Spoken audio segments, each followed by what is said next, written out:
అత్తను కొట్టి కోడలు ఏడిచిందంట. అట్లాగే ఆంధ్రప్రదేశ్లో సీఎం గారి మీద దాడి జరిగితే ప్రతిపక్ష నేత మీద దోసేయడం.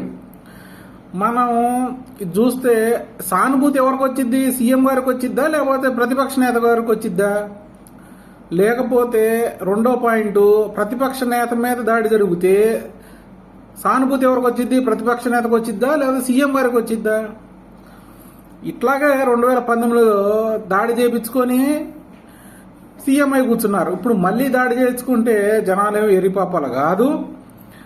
ఈ 5 సంవత్సరాలుగా ఆ కోడికత్తి కేసులో ఒక్కసారి కూడా ఈయన ఎన్ఐఏ కోర్టులో హాజరుపరచలేదు, రాలేదు. పాపం ఆ అబ్బాయి మట్టుకి డిగ్రీ పూర్తి చేసేసాడు. అట్లాగే బాబాయ్ మర్డర్ కేసు కూడా ఈ 5 సంవత్సరాల్లో సిబిఐ దర్యాప్తు ఎవరు చేస్తున్నారు? వాళ్ళ మీద కేసులు పెట్టారు కానీ సిబిఐ దర్యాప్తు అయితే పూర్తి కానీలేదు. దాన్ని బట్టి అర్థమవుతుంది గొర్రెలను చేసి మళ్ళీ అధికారం సీతం రావడానికి.